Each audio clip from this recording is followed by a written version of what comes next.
อ๋อเหมือนสุงค่ะพี่น้องค่ะในวันเมื่อในก็เขาค่ะก็ได้มีตั้งความศักดิ์สิทธิ์เทียงค่ะเนาะในวันเมื่อในปีตีพี่น้องค่ะก็หนึ่งที่เขามาฮู้จักเจอเยซูค่ะเขาค่ะได้ย้อนให้เขาคำศักดิ์สิทธิ์นี้ว่าในจุดอาศักเขาเฮ็ดหือเลยมาพบทบเจอเยซูอีสังเฮ็ดให้เขาป้าเจอป้าโคมาอิงบึงอากูเจอเยซูเพราะเยาก็เหมือนเขาอิงบึงอากูเลยอยู่มาเจอเยซูเยาจุดอาศักเขาเลยเรียกลายกว่าชื่อหือในเขาขาดดีให้ย้อนให้เขามา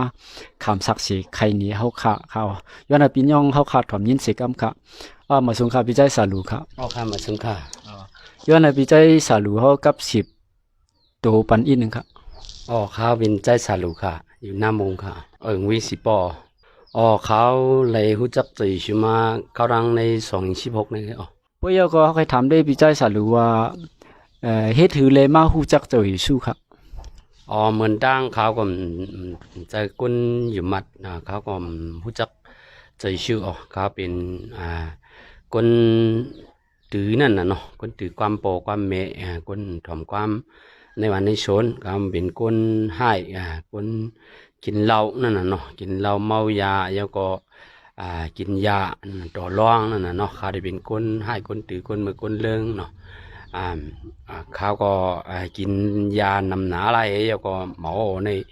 จ่องกว่าย่องกว่ามาเนี่ยเขาก็หัวที่ปึงอิงเพอเขาก็มีที่ปึงอิง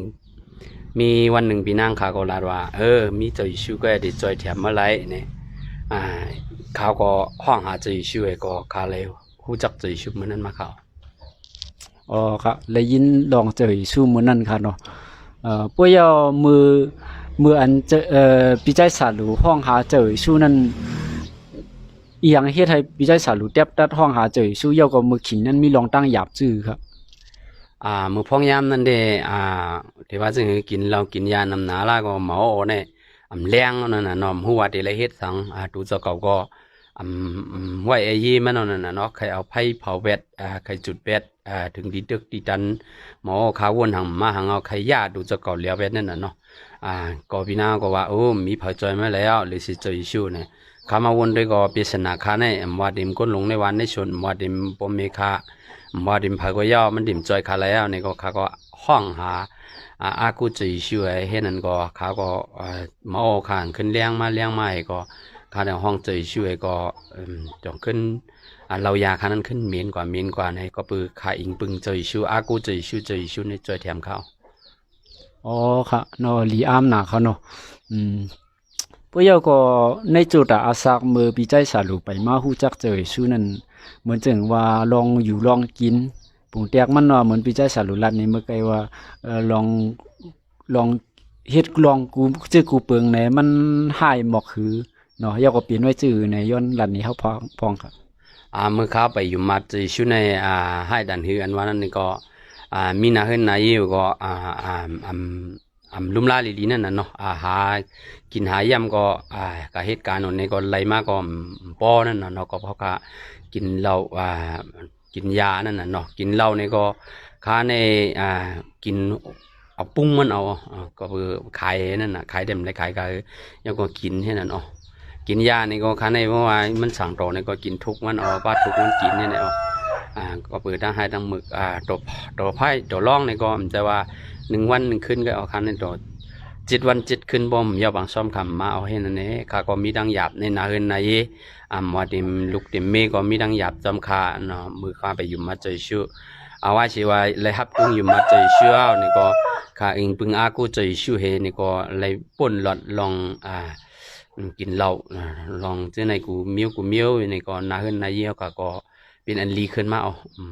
ดอนดาดิพิษกันโมกันนี่ก็ช่วยยอมกว่าดังนำอ๋อมือเขาขาไปอยู่มาเจอชื่อในแต่3 วัน 7 วันเขาขาก็พิษกันแต่สิอ๋อมีมือพ้องยามเลยเปี่ยวจอมพระเป็นเจ้าหิบอกนั่นน่ะเนาะว่าเขามาอยู่มาเจอชื่อในเขาขามีสังก็ขาเปี่ยวจอมพระเป็นเจ้าอ๋อไว้สิอยู่มาเจอชูเยาเนาะใครว่าในพี่ใจสาลูมื้อนั้นเอ่อกินยาเยาก็เกี่ยงค่ะเนาะเกี่ยงให้พวกเยาก็มีดังหยาบให้ห้องหาเจอสู้เนาะพวกเยาก็ตีเอามืออันจับตัดสินใจครับตุ้งอยู่มาเจอสู้เยาในจุดอาศักมันเรียกลายมาจึงหือพองค่ะเอาลีขึ้นค่ะอ๋อในนาเฮิรนนายก็ลีขึ้นในลอง เรายาเนี่ยก็พระเป็นเจ้าก็แพทย์ปันนั่นขนาดเนาะพระเป็นเจ้าก็เฮ็ดปันเมนกว่านั่นน่ะเนาะเพราะเขาเข้าใจนั่นน่ะเนาะเข้าใจใครเฮ็ดแล้วนั่นน่ะเนาะในนาเฮือนนายก็หลีกขึ้นมาเลยกว่าห้องแพทย์ยาตีเลยเลยกินยาสังขารเนาะอ้อมไรกว่าก็เลยค่ะกำปองพี่น้องได้ว่าค่ะซื้อกินยาลุง10,000โยซ้ำเขียน1มัก1แสนโยเนี่ยได้เต็งคำไรกว่าซื้อกินยาหังค่ะบ่ของยามนั้นค่ะก็มีเงินมีดอกหังไรก็ซ้ำเข็มก็แล้วเขาก็เลยเอาตั้งหูเจอสิ่งเฮาก็อิงปึงอากูเจอชื่อเฮาก็เลยลดปนมาค่ะออกกับเจอชื่อมันจะกบค่ะอ๋อค่ะยินจมหนักค่ะเนาะเพราะในพี่ใจสารูเขาที่ใครมีความปันแห้งตีพี่น้องเขาค่ะตีรู้ด้วยถ่อมอยู่ซื่อพองค่ะพี่น้องค่ะสังว่ามีตั้งหยับผึดเหมือนจังหลังคาในนี่ก็ย้อนหาเอาตั้งหูจะสิ่งเย้าอากูพระเป็นเจ้าก็ได้จอยพี่น้องพระเป็นเจ้าก็ฮักพี่น้องเหมือนหนังฮักคาในพระเป็นเจ้าฮักคาก็เรียกว่าฮักป้าพี่น้องก็มีตั้งเสียงว่าได้มีตั้งหยับลองเปรียบนาจึงคือสิว่ามีใจชูก็ได้กิเลสปันเฮาแหละได้จอยแถมเฮาแหละก็ย้อนหาอากูมันในหัวใจเฮาสิ่งใครย้อนปันอินปันแห้งพี่น้องมีอย่างไหนก็ค่ะเนาะพี่น้องเนาะในวันมื้อนี้ก็พี่น้องค่ะเลยถ่อมยินกว่าความศักดิ์สิทธิ์ของพี่ใจสารูเขาค่ะเนาะเขาเลยเป็นตั้งอันที่เขาที่เฮ็ดเขามาฮู้จักเจอชูในก็เปือว่าเขาจับยาย่อมก็เขาเลยเกี่ยงค่ะเนาะพี่น้องค่ะก็ดีโปยามหันว่าก้นดีเกี่ยงอยู่นั่นมันมีเพนำหนาค่ะเนาะกำพองอันคาลูกค้ามีเป็ดก็ยังมีค่ะนะก็ในจุดอาศักเขาเลยคำศักดิ์สิทธิ์เดียวค่ะก็ว่ามีเจอชูจ่วยแถมเขาเนาะก้าเขากุ้ยค่ะเนาะพี่น้องค่ะมันหนังเลยถ่อมยินเตียนเขาปันแห้งกว่าพี่น้องมีลองหยาบลองเรียกลองใหญ่เสียมาพี่น้องค่ะห้องหาเจอชูเนี่ยเจอชูจ่วยแถมไรอยู่ในเฮาค่ะใครลันนี้จึงหนังไหนค่ะเนาะก็ต่างกิจูพี่น้องค่ะก็ต่างกิจูปีใจสารู้ย้อนในพระเจ้าปันดังนิสิกรรมค่ะเหมือนสุงค่ะ